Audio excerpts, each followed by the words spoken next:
RMC, After Italy, Jérôme Sillon. Salut à tous, bienvenue dans l'After Italy, à écouter, à regarder sur toutes les plateformes et notamment sur la nouvelle chaîne After Télé. Pensez à vous abonner, vous ne raterez aucun épisode. N'hésitez pas à mettre une note et à écrire un commentaire. Chaque semaine, on part à la découverte des clubs, des joueurs, des histoires du football italien avec notre drôle de dame Daniele Manussia. Ciao Daniele.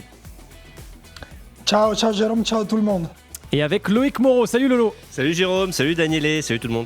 Ah, on va peut-être zoomer un petit peu sur... Ah voilà, je préfère te voir de près à l'image. En fait, je suis pas présentable là. Je me suis battu avec une table basse, donc du coup j'ai une balafre. Tu nous fais une Mathieu Bastaro en Nouvelle-Zélande ? Ouais, bah j'ai perdu mon combat en tout cas. Pour ceux qui ont la référence rugbystique. Exactement.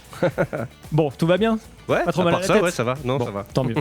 Alors aujourd'hui, l'After Italy vous raconte l'histoire très particulière de 6 joueurs de Serie A. Leur nom est mondialement connu: Buffon, Maldini, Simeone, Conceição, Thuram. Leur prénom un peu moins: Louis, Daniel, Giovanni, Francisco, Kefren et Marcus. Ils ont tous en commun d'être fils de stars de foot. À quoi ressemble leur carrière? Lequel de ces fils d'eux peut espérer dépasser le père? C'est parti pour l'After Italy. On va démarrer par le joueur qui t'a inspiré cet excellent thème de podcast, mon cher Lolo. C'est notre cher Louis Buffon, le fils de Gianluigi. Alors, il n'est pas italien, enfin il l'est un peu, oui. Mais il est tchèque aussi, de par sa maman. Il a 17 ans, il est attaquant, il évolue dans le club de Pise, pour lequel il a disputé 3 rencontres de Serie A cette saison. Pas la moindre titularisation, pas le moindre but, pas la moindre passe décisive. Daniele, bon, la saison de Louis Buffon, comment on dit d'ailleurs? On dit Louis, on dit Luis?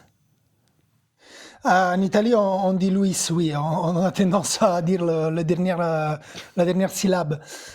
Bon, il vaut quoi ce joueur? Il est jeune. Il est très très jeune. Il a encore 17 ans. En fait, il est 2007, mais 28 décembre. Donc, c'est un peu comme s'il était 2008 en réalité. Et il est grand. Il est 1m90. Il joue à l'opposé de son père. Il joue numéro 9. C'est vraiment un attaquant sur lequel donner le ballon, qui protège contre la défense et il fait monter l'équipe. On ne sait pas grand-chose de lui. On savait qu'il était chez Pise. Il allait faire quelques petits rentrées en jeu, chose qu'il a faite. Mais on en a surtout parlé quand il a joué avec l'équipe Under 19 de la République tchèque, parce que, comme vous l'avez dit, il a choisi la République tchèque comme équipe nationale pour avoir moins de pression. Mais il a pas, il a dit qu'en gros, si un jour il fallait jouer à l'équipe nationale italienne, il sera là. Et c'est parce qu'il a joué contre l'Italie, c'est ça, hein? Non, je sais pas. Il a joué contre l'Italie en U19 au mois de septembre. C'est pour ça aussi qu'on en a parlé. Vous avez vu ses cuisses? Non, mais vous avez vu les cuisses du garçon là? C'est pas le longiligne Gigi, hein? Ah non. Non. Ah non, il est très grand. Il a marqué 3 buts dans les derniers matchs, dans un match. C'est pour ça surtout qu'on en a parlé. D'accord. Alors, si on compare Lolo avec son illustre paternel, ça donne quoi? Enfin, c'est un petit peu injuste cette comparaison, parce que, comme on disait, déjà, c'est pas du tout le même poste, et puis parce que c'est un bébé, Louis Buffon, et c'est sa première saison, effectivement, ses premiers matchs pro avec Pise, et là, on le compare à la référence. On rappelle, pour ceux qui l'auraient oublié, ils doivent pas être nombreux, que Gigi Buffon, c'est quand même le recordman de matchs joués en Serie A.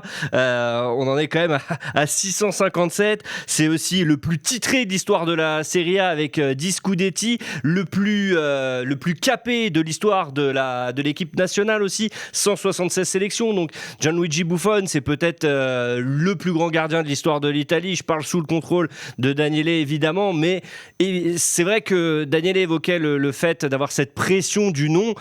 Pour Louis Buffon, forcément cette pression elle est énorme quand on passe derrière un joueur tel que son père. Ça ne doit pas être facile. 28 trophées donc dans sa carrière pour Gianluigi Buffon, 975 matchs en club, tout club confondu, notamment son passage au Paris Saint-Germain.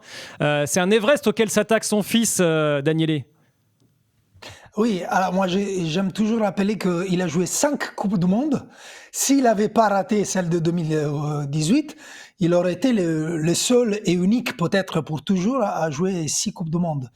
Donc voilà, c'est un peu pour dire sa grandeur. Là, il fait partie du staff de l'équipe nationale, c'est un dirigeant, il a beaucoup d'influence. C'est apparemment lui qui a choisi un peu Gattuso. Donc voilà, c'est vraiment un grand homme de football italien et il va l'être pour longtemps. Voilà, Louis, on l'a vu, il était sur la droite des deux photos. On l'a plus reconnu à l'époque du PSG qu'à l'époque de la Juve sur ce coup-là. Ce qui est fou, c'est de voir qu'à l'époque du PSG, il fait vraiment tout petit, quoi. Et pourtant, tu vois, il a 17 ans, le temps passe vite. Hein. Bon, on lui souhaite le meilleur à Louis et on suivra évidemment sa carrière. Voilà, il est en bas à droite avec la casquette. C'est lui que l'on aperçoit. Il était joufflu à l'époque, le petit Louis. On enchaîne avec un autre fils d'un illustre joueur de la Nazionale. C'est Daniel Maldini, le fils de Paolo. Alors lui, un peu plus établi parce qu'il a 24 ans, il est attaquant, il évolue sous le maillot de l'Atalanta. Cette saison, c'est 8 matchs, seulement 2 titularisations, pas de but et pas décisive. Bon, il est un petit peu décevant, on va dire, cette saison, Daniel Maldini. Daniele. Bah, il est arrivé à l'Atalanta au dernier jour du mercato. Il a été payé, je pense aussi, assez cher. Je pense une vingtaine de millions, peut-être, 14 millions de Monza. Et pour le moment, il est décevant. On dit déjà qu'il est au dernier passage, quoi. Il est à la dernière occasion avec Palladino. Il a joué hier, d'ailleurs, en Coupe d'Italie, parce que Souleymana, il s'est blessé, donc il est rentré à la 20e minute. Il a eu une énorme occasion, tout seul devant les gardiens, et il a raté. C'est un peu, on peut résumer un peu comme ça sa carrière pour le moment. C'est-à-dire, il a eu des occasions. Il a une énorme occasion avec l'Atalanta parce qu'il lui donne de l'espace, il lui donne du temps de jeu. Il a les qualités. Moi, je pense que il est assez doué. Moi, je pense que c'est pas sous le côté à cause de son père. Je pense qu'il mérite d'être là. Il a les niveaux pour la Serie A. Il a les niveaux pour faire plus de ce qu'il est en train de faire. C'est un joueur qui joue sur les trois quarts. C'est pas très créatif, mais c'est très physique. Mais je pense qu'il peut avoir un impact sur la passe décisive, dans les moments de la frappe. Mais pour le moment, il s'est pas présenté à l'occasion, quoi.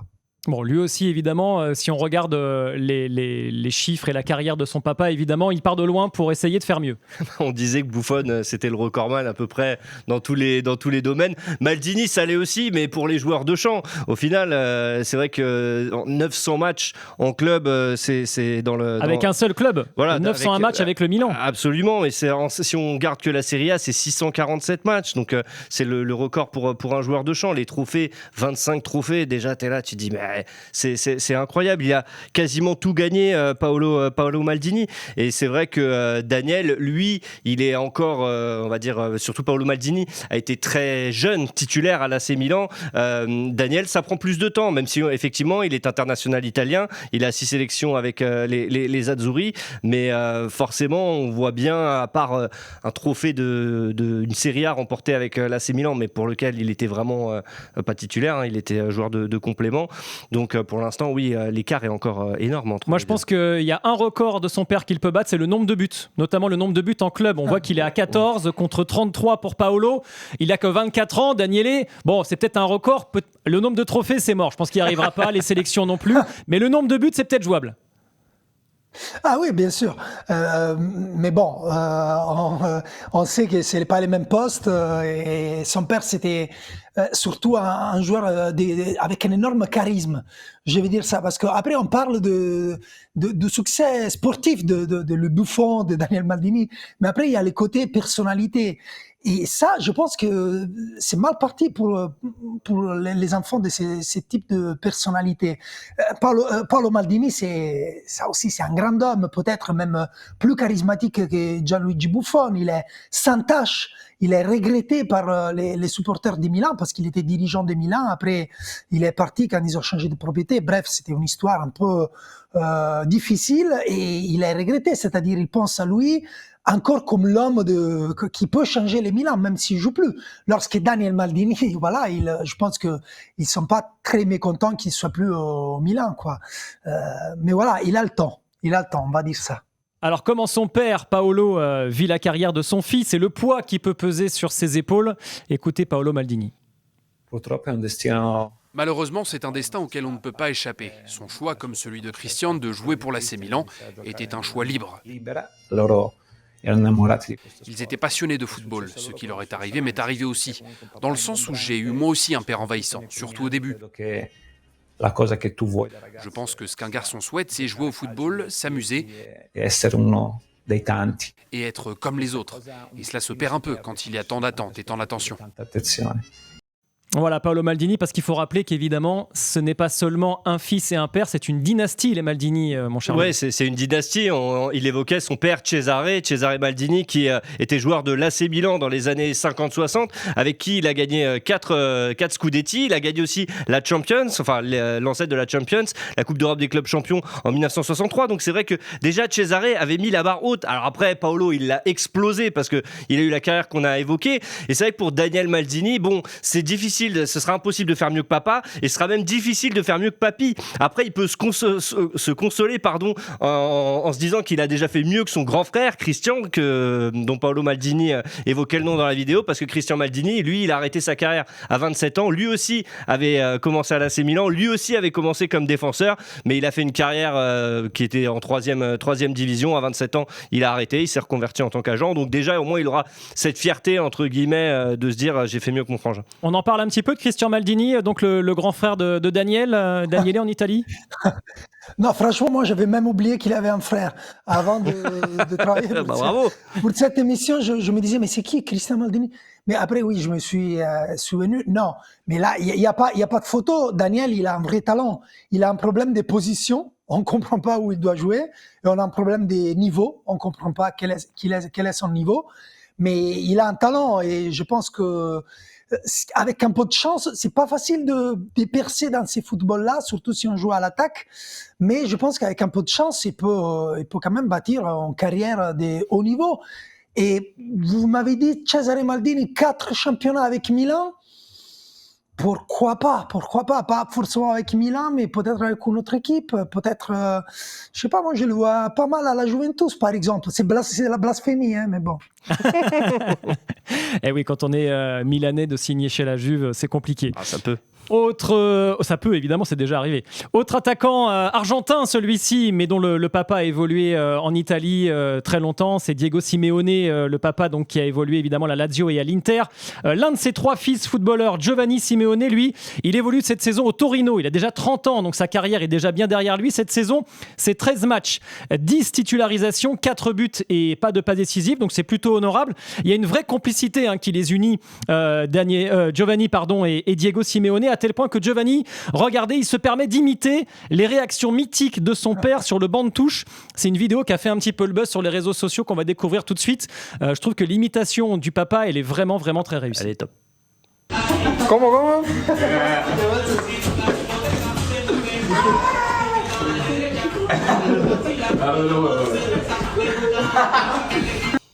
Voilà, c'est à s'y méprendre. C'est le même, c'est incroyable. Bon, il vaut quoi Giovanni Simeone, Daniele?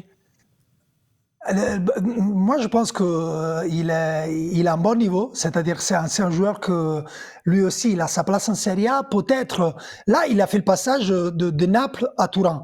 À Naples, il avait toujours devant lui des attaquants, qu'on va dire, qui avaient plus la cote, Osimhen, Lukaku. À Torino, il est là pour les protagonistes. On a dit 10 titularisations en 13 matchs, mais en gros, il était titulaire jusqu'à qu'il s'est blessé. Et quand il s'est blessé, Torino, ils ont commencé à perdre des matchs. Ils ont perdu les derniers 2 matchs. Et ils disent que c'est aussi parce qu'il manque la personnalité de Giovanni Simeone. C'est un joueur qui peut mettre des buts incroyables, c'est-à-dire très beau, des loin. Il a fait un match en 2021-2022 contre la Lazio où il a marqué un triplé incroyable. C'est un joueur qui peut prendre faux, comme on dit en Italie, c'est-à-dire peut faire des matchs où il est inarrêtable, mais c'est pas très constant. Et son niveau, son plafond, il est pas très très haut. Mais voilà, je pense que cette année-là, avec Torino, s'il ne se blesse pas et si Torino se reprend, parce que là aussi, il y a une question d'équipe qu'elle est un peu dans une année un peu pas optimale, on va dire. C'est pas la meilleure année de Torino, mais ça fait beaucoup d'années que Torino cherche son identité. Mais si Torino trouve son identité, ça passe surtout par les pieds de Simeone, que c'est devenu un joueur très important pour son équipe. Je pense que c'est ça son niveau, d'être un joueur important pour une équipe. Après, le niveau de cette équipe, on va voir, on va le découvrir. Ouais, plutôt une équipe comme le Torino. En tout cas, à l'époque du Napoli, la relation père-fils s'était renforcée parce que le Napoli, ça parle à tous les Argentins. Écoutez ce que disait le jour de sa présentation Giovanni Simeone à propos de son papa, le jour où il est présenté comme joueur de Naples. Era molto contento. Il était très content. La première chose qu'il m'a dite, c'est dans un très beau message dont je me souviens bien. Il m'a dit que tous les Argentins, enfants, regardaient la télévision et rêvaient de jouer pour Naples comme Maradona. Alors pour moi, c'est une chose merveilleuse de ressentir cette fierté de mon papa. Voilà, c'est un rêve donc pour Giovanni Simeone d'avoir joué au Napoli. D'avoir joué au Napoli. Oui, bon. Oui. En tout cas, il a fait sa carrière, lui, pour l'instant, oui. Quand on regarde les chiffres par rapport à son papa. Après, encore une fois, l'avantage papa, clairement, Diego Simeone, c'est plus de 100 sélections avec l'Argentine. Quand il arrête sa carrière, c'est lui le joueur le plus capé de l'histoire de l'Albiceleste. Giovanni, il a quand même 6 sélections avec son pays. Donc, c'est vrai que c'est quelqu'un, en fait, qui a une sorte de plafond de verre, en fait. Diego Simeone, le truc, c'est que partout où il est passé, il a été titulaire. C'était le cas à l'Atlético, c'était le cas à la Lazio, c'était le cas à l'Inter. Et comme tu l'as dit, il a soulevé des trophées. Il en a 10. Donc le double de Giovanni. En fait, on parle des trophées comme joueur. Hein. Oui, des trophées comme joueur, évidemment, bien sûr. Giovanni, le problème, c'est que il a été très bon à Cagliari, il a été très bon à Vérone, mais derrière, à la Fiorentina, c'est un peu coincé, à Naples, c'est un coincé. Donc c'est un joueur qui est bon dans les équipes mid et donc forcément qui est un ton en dessous son papa, clairement. Daniele, tu voulais dire Je pense qu'il a un peu... Oui, je pense qu'il a une limite physique, c'est-à-dire il n'est pas très grand pour être un buteur. Son papa, c'est un milieu dans un football moins athlétique. Mais je vais vous poser une question à vous, parce qu'il y a l'autre, voilà, on le voit, il y a l'autre fils de Diego, c'est-à-dire Giuliano, qu'on voit tous les semaines avec Atletico. Et là, pour moi, il y a question, est-ce que c'est mieux Giovanni ou c'est mieux Giuliano? Moi, personnellement, je préfère Giovanni. Il est plus créatif, il a des éclats de talent, de génie. Lorsque Giuliano, c'est un joueur très très mécanique, très intense, c'est une intensité, un peu de folie. Mais moi, je préfère Giovanni. Je sais pas, qu'est-ce que vous en pensez? Moi, je préfère Giuliano. Enfin, je trouve que c'est. Alors, est-ce que c'est parce qu'il est sous les ordres de son père et que du coup, ça lui donne une confiance supplémentaire? Mais depuis qu'il est vraiment arrivé dans cette équipe de l'Atlético, je pense que il est encore jeune. Hein, je crois qu'il a que 22 ans, mais déjà, il fait une saison énorme avec l'Atlético et je pense qu'il a un potentiel pour défoncer son frère, mais littéralement. Giovanni Simeone, on a dit, il a déjà 30 ans. Bon, je pense que voilà, il ira pas plus haut. On fera le bilan dans quelques années, évidemment. Allez, avant de parler des frères Thuram, on fait une petite pause dans l'After Italy. On va parler également du petit Chico Conceição. Voilà, on continue à parler des fils d'eux dans l'After Italy. À tout de suite. On est de retour dans l'After Italy avec notre drôle de dame Daniele Manussia, avec Loïc Moreau également. On parle de ces fils d'eux qui doivent essayer de faire mieux que leur illustre papa. On va parler des frères Thuram dans un instant, mais d'abord, gros plan sur Francisco Conceição, l'attaquant de la Juventus, l'un des 4, voire même 5 fils de Sergio Conceição, qui n'a que des garçons en plus. Il était pas loin de faire une équipe de foot. Hein, exactement. Il fait une équipe de foot à 5. Exactement.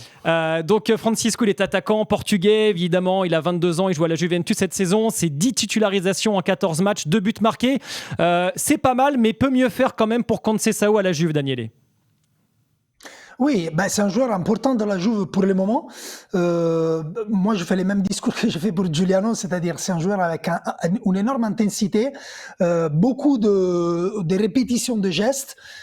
Il s'efforce d'aller sur le pied droit parce qu'il préfère aller sur le pied gauche, mais il s'efforce d'aller sur le pied droit pour être un peu moins prévisible. Mais il reste un joueur avec pas énormément de créativité, des visions de jeu et des solutions. Mais ça reste quand même un joueur important par la Juventus. On va voir si Zegrova va lui mettre la pression pour un poste de titulaire. Pour le moment, lui et Ildiz, c'est les 2 joueurs les plus importants de la Juve pour l'attaque. Après, si on fait la comparaison avec Ildiz, on voit qu'Ildiz, il a la passe décisive et il a le but avec une continuité supérieure de celle de Conceição, qui par contre, il dribble peut-être avec plus de facilité. Francisco Conceição, donc en tout cas c'est le fils de Sergio qui évolue au plus haut niveau. Quelle relation unit Francisco à son papa, l'ancien joueur évidemment de la Lazio, notamment en Italie. Écoutez donc Francisco parler de ça, notamment lors de la Ligue des Nations l'été dernier, c'était durant le Final Four en Allemagne. Mon père, je lui parle tous les jours, toujours avant les matchs. C'est devenu un rituel de discuter avec lui et ma famille avant les rencontres. Aujourd'hui, je l'ai encore eu. Il m'a souhaité bonne chance et m'a dit de faire ce que je sais faire. Bon, pour faire mieux que son papa, il part quand même de moins loin quand on compare à des Maldini, des Buffon. On voit que Sergio Conceição n'a pas fait non plus leur carrière. Et on se dit que Francisco Conceição a peut-être une chance. Là, je rejoins Daniele sur le fait qu'il disait qu'il manquait un peu de créativité, Chico Conceição, par rapport notamment à Yildiz, mais par rapport aussi à son père. Son père qui était un joueur très créatif. Son père qui avait fait le doublé, notamment à l'époque avec la Lazio Serie A Coupe d'Italie, qui a notamment joué à Parme, qui a joué à l'Inter, qui connaît par cœur la Serie A. Mais effectivement, si on regarde ses chiffres, après il a une certaine longévité avec près de 500 matchs en club, mais 56 sélections, Chico en a déjà 13. Le mieux qu'il ait fait, Sergio, en sélection, c'est la 3e place à l'Euro 2000.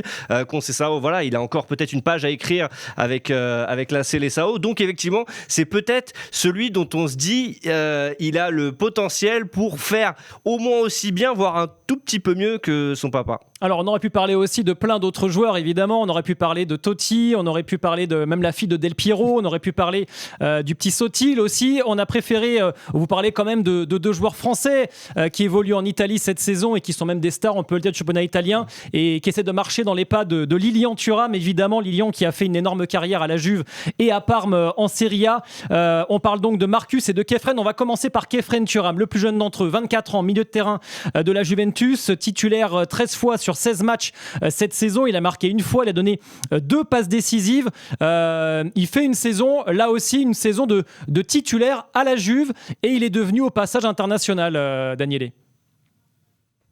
Oui, dès qu'il est arrivé à la Juve, il est devenu un joueur important. Et là, on dit que avec Spalletti, c'est le joueur le plus important, on va dire, du milieu de terrain. Avec Koop Meiners qui est passé à la défense en plus. Donc voilà, c'est le seul qui peut relier les milieux et l'attaque. Sa meilleure qualité, on la connaît, c'est la conduction de balles, les percussions balles au pied. Après, lui aussi, je pense qu'on s'attend quelque chose de plus dans les dernières 30 mètres. C'est peut-être trop de s'attendre d'un joueur qui a un volume de jeu, même défensif, assez haut sur les milieux, mais je pense que il y a une base pour faire vraiment très, très, très, très, très bien. Je pense qu'arrivé en Italie, moi je pensais, voilà, peut-être il va faire mieux que son frère. Après, son frère, il a encore amélioré son jeu, il est devenu, on va en parler tout à l'heure, mais les deux, ils sont en train de très bien faire, et je pense que Kefren, il a une marge d'amélioration encore à bâtir. Voilà, Kefren entouré sur cette photo par Lilian Thuram, son papa, et donc par Marcus. Si on compare Kefren à son père, Lilian, on est loin du compte encore, évidemment, Lolo ? Il n'y a toujours pas de trophée dans l'armoire de Kefren, alors que celle de son père, elle en est remplie. Donc forcément, là, pour l'instant, on ne peut pas vraiment faire la comparaison. Après, effectivement, il n'a que 24 ans, Daniele le rappelait. Il a effectivement connu aussi l'équipe de France pour l'instant. Alors, il faut savoir que Lilian, forcément, c'est le joueur de champ, recordman des sélections en bleu, avec 142 caps. Donc, ça va être dur d'aller le chercher. Mais voilà, Kefren, il est vraiment au balbutiement de sa carrière, alors que non seulement Lilian Thuram, sa carrière elle a été longue, mais elle a été aussi prolifique. Marcus Thuram, désormais, il a 4 ans de plus que Kefren. Il est attaquant, il évolue évidemment sous le maillot de l'Inter. Cette saison, c'est 12 matchs, 9 titularisations, 5 buts et 2 passes décisives. Donc c'est un joueur évidemment décisif. On lui avait demandé pendant la Coupe du Monde 2022, il avait été appelé, souvenez-vous, comme 26e homme pour le groupe France jusqu'à la finale. Est-ce qu'il en a marre ? Est-ce qu'il en avait marre, en tout cas, de parler de son papa Lilian ? Écoutez sa réponse. Vous voulez la vérité ? Franchement, ouais. Non, pas du tout. Vous avez écrit, hein. Non, c'est mon papa, je l'adore, je le connais depuis petit, depuis très longtemps. Donc, non, franchement, ça me pose aucun problème de parler de mon père, c'est une fierté. Il n'a pas fait exprès de marquer en demi. Et ensuite, non, il m'a pas fixé ce genre de challenge. Il veut simplement que je profite de ce moment à fond, que je prenne l'expérience que je dois prendre et que je donne mon maximum.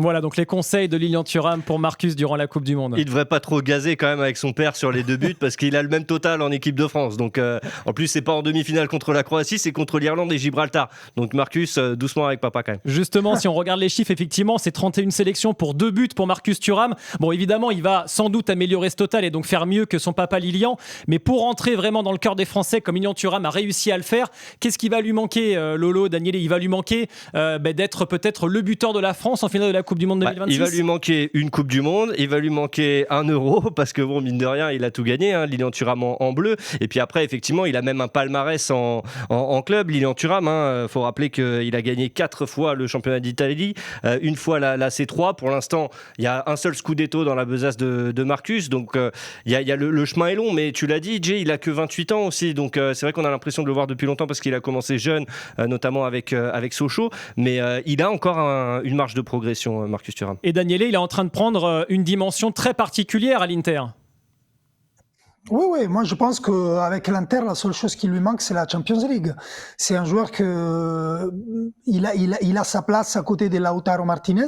Bien sûr, Lautaro Martinez, il est là depuis plus longtemps.